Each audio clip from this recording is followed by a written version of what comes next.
In 1930s Argentina, a young boy grew up going to his local movie theater, sitting in the same seat 5 nights a week for 10 years. It was there, in front of the silver screen, from a seat perfectly shaped to his bumppies, that he fell in love with the glamour of it all. And do you know who that little boy turned out to be? Ricky Martin. Okay, fine, the boy turned out to be a beloved novelist. I was just making sure you were paying attention. Hi, I'm Curly Velasquez, and this is Crash Course Latin American Literature.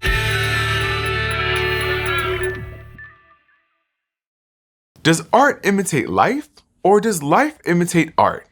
These are some of my favorite questions because there's no one way to answer them. Art and life imitate each other in countless ways that span the entire globe and all of human history. And literature is no exception.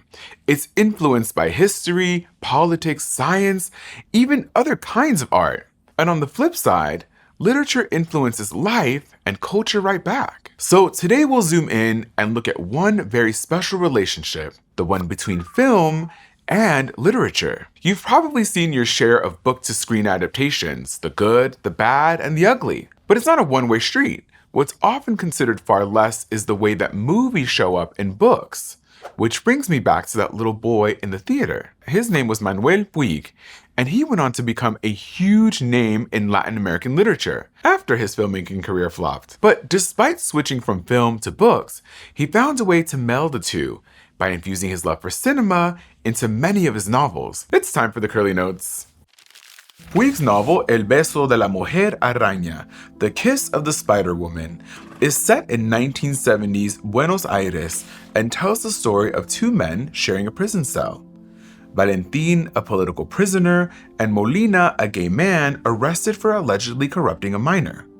And it sort of resembles a screenplay in that it's written mostly in dialogue. Aside from their dismal situation, the two men don't have much in common. So, to pass the time, Molina recounts his favorite Hollywood movies to Valentin. And like a movie cuts between scenes, Puig weaves these stories with scenes of the men's daily lives in prison and their growing closeness. For Molina and Valentin, films become an escape from their confinement. And Puig really believed in this ability of films to help us transcend reality. He told a New York Times reporter that movies help you to not go crazy. You see another way of life. It doesn't matter that the way of life shown by Hollywood was phony. It helped you hope. And he was speaking from experience. Like Molina, Puig was a gay man who turned to movies for inspiration and relief from his homophobic upbringing and culture. As a child, he dressed up as the Hollywood starlets he adored, an activity his father punished him for. But for Puig, movies and novels were about even more than escapism. They were also about change. Real social change in the real world.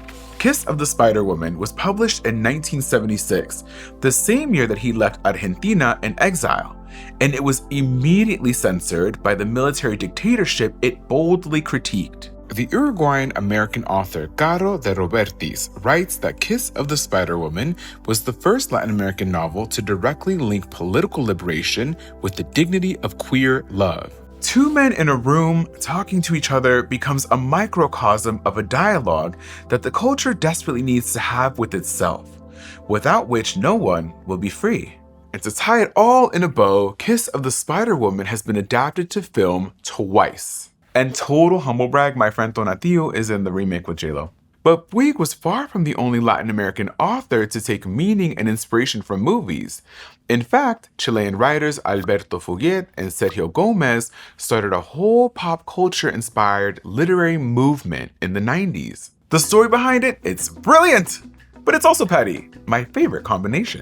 Back in the 1970s, a genre called magical realism put Latin American literature on the map. Readers around the world and the publishing gatekeepers who decided which books would get translated and sold in their countries couldn't get enough of books like 100 Years of Solitude and the way that Gabriel Garcia Marquez infused the ordinary with the magical. But by the 1990s, the magical realism label was weighing heavily on Latin American writers.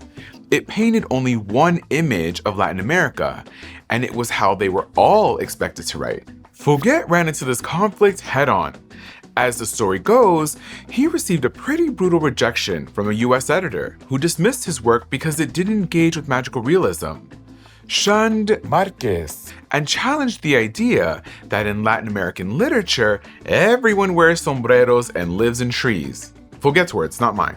Pretty infuriating, right? It's enough to make you want to start a whole new literary movement as petty revenge. It all kicked off with a short story anthology that Fuguet and Gomez published in 1996 named McOndo, which featured not a drop of magical realism.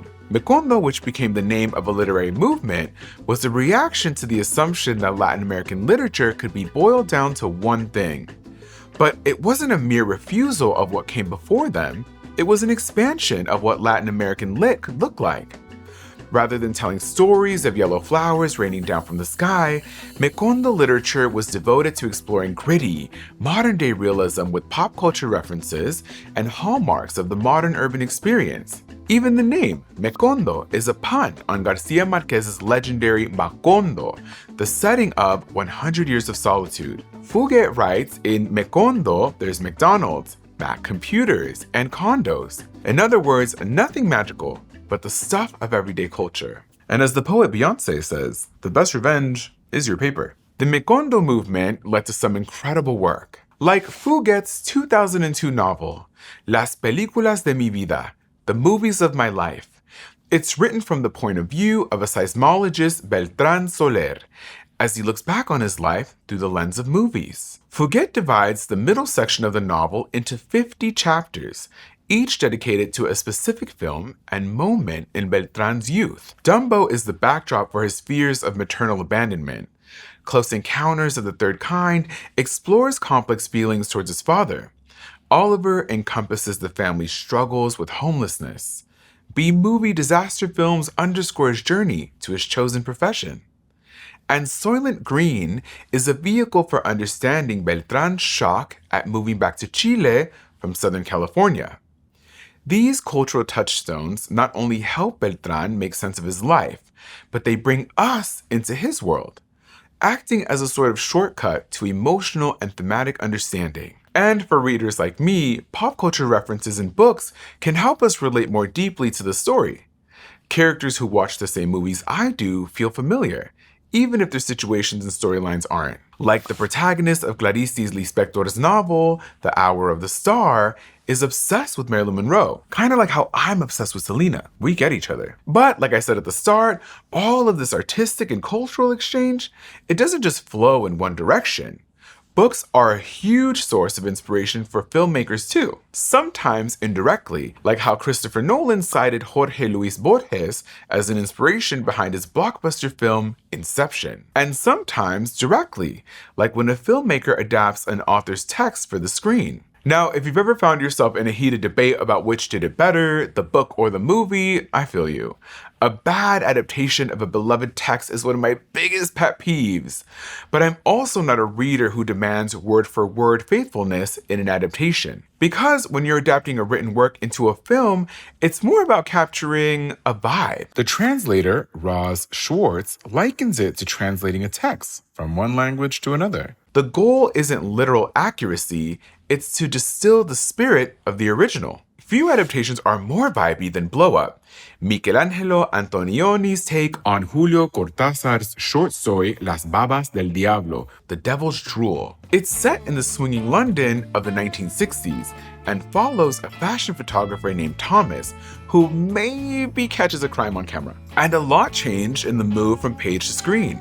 In Cortázar's story, the protagonist is named Michel, and he's an amateur photographer and translator in Paris, a lot like Cortázar himself.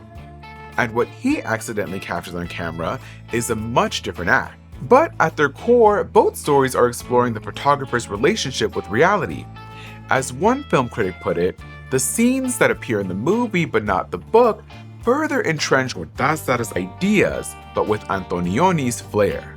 When Cortázar saw Blow Up for himself, he said he had the feeling that Antonioni was winking at me and that we were meeting above or below our differences. Of course, Cortázar's story is far from the only work of Latin American literature that scored a famous adaptation. Tons of the novels we've talked about in this series have their own, like In the Time of the Butterflies, 100 Years of Solitude, The House of the Spirits, and Fever Dream.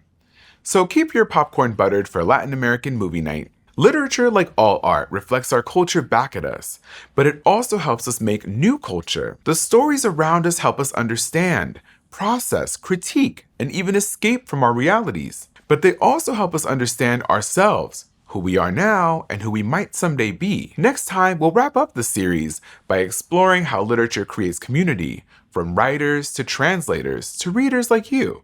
See you then. Thanks for watching this episode of Crash Course Latin American Literature, which was filmed at the Carlos Hernandez Studio in Indianapolis and was made with the help of all these moviegoers. If you want to keep Crash Course free for everyone forever, you can join our community on Patreon. Oh, and if you're interested in learning about some of the topics covered in this episode, we pulled together a playlist you can dig into.